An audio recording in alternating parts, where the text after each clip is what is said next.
Is this game special for you at all, being a Cincinnati guy? Oh, certainly. We actually played Nippert, I think it was my either junior or senior year to open the season. So, especially, I mean, all my friends, everybody's calling me, asking me for tickets this week. I'm not going to be able to give them that many, but no, yeah, certainly being from Cincinnati, everyone's going to be watching even more than other weeks. So, yeah, it's going to be fun. They offer you? Did you seriously consider them? I actually don't believe they did offer me. So, yeah, it's never happened. So. Drew, see me offline after this press conference. I've got some information for how your friends can get tickets for this game. Yeah, not through me. I don't get. No. We got it covered here. Second row right, Tony from the Ozone.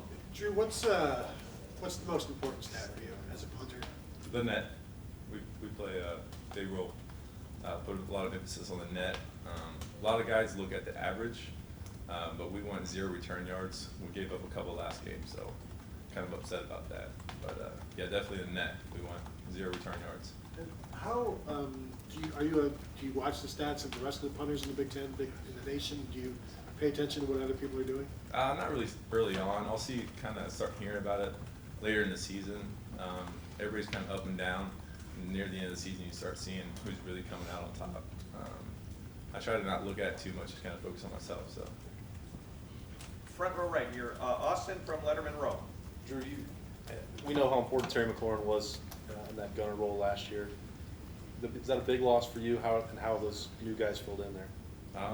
Yeah, I mean, I love Terry. He was probably the best in the business, but it seems like every year we have another guy step up, fill that role. I think Chris Olave, he's going to be a really good one there.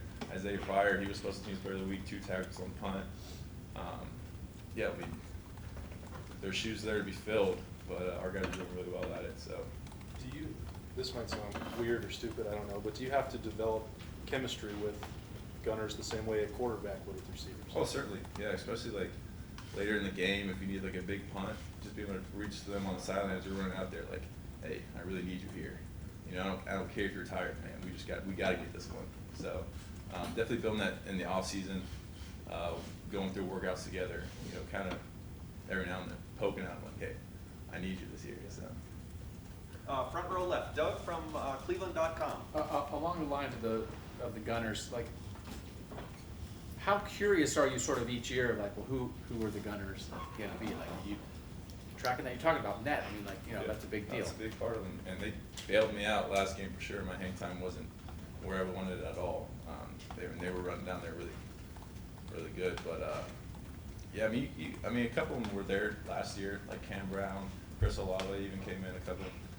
Jeff Okuda, he made a lot of big plays as a gunner last year. So, yeah, you see him, you kind of know who's going to be your gunners.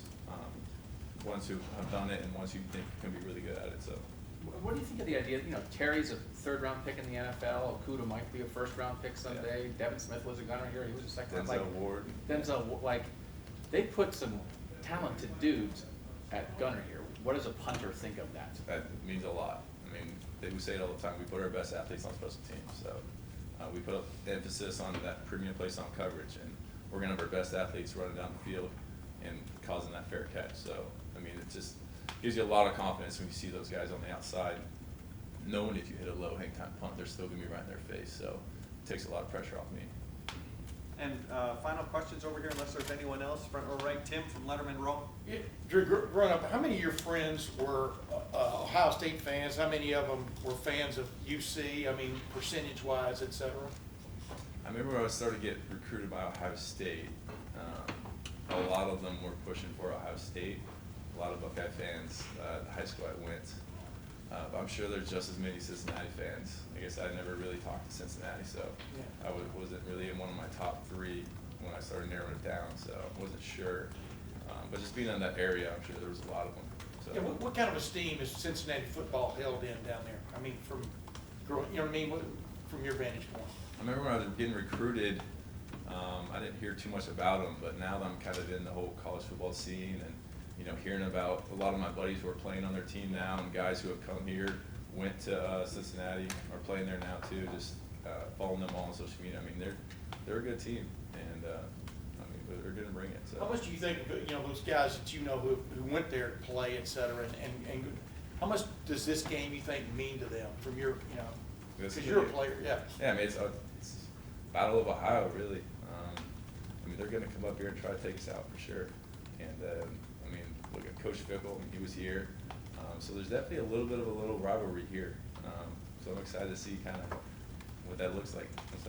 And one of the things, you kind of remind me of a golfer, because you have to have like a wedge, a 3-wood, a driver. On the kick down to the 4 on Saturday, did you finally get to use your driver? I mean, you know what I mean? What does it feel like to kind of let one unleash one, I guess? Yeah. Yeah, I really just tried to boot that one. I finally saw some field in front of myself, so I just really let it rip, didn't try to take any off of it. And it was more of a driver, and the guy did have to back up a little bit. Probably I wanted a higher, lower distance, but ended up driving that one. And I think Chris Olave was like a couple yards away from getting that ball around the 4. So yeah, definitely tried to drive that one a little more since I saw some field, got a little excited. What gives you the most satisfaction? Finally getting to pull the driver out, or you know what I mean, or just where do you get your most satisfaction as a punter? I think just pin them inside the 10. That's what I really strive for.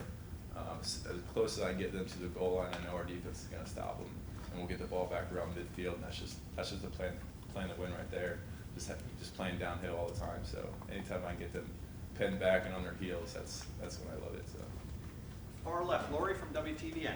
I say this half in jest, but what sort of screening process do the people who get tickets through you have to go through? Because as Tim alluded to, there's a lot of Cincinnati fans in the Cincinnati area, and you probably don't want to bring people in here who are only rooting for OSU when you punt, right?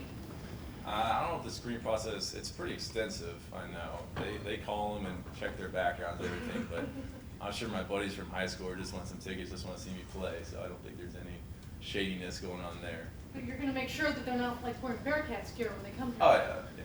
At least red and black. Scarlet and gray. Close enough. And last questions, third row left, Dan from 11 Warriors. Drew, I know there were some conversations about whether Matt Barnes would coach from a field or coach from a box, and he ended up coaching from a box on Saturday. Just from your perspective, what's that communication like between him and your other coaches when he's up there and you're on the field? Yeah, Coach Fleming's on the field. We kind of deal a lot directly with him during the game. He's right there in our ear all the time after the punt and everything, kind of giving us feedback. So we didn't really have to talk to him as much because they're communicating, and so we kind of communicate through Coach Fleming to him. So he's a great asset right there on the field, so we don't have to go on the telephone and call him and whatnot. So, Great. Drew, thank you very much. Thanks, Drew.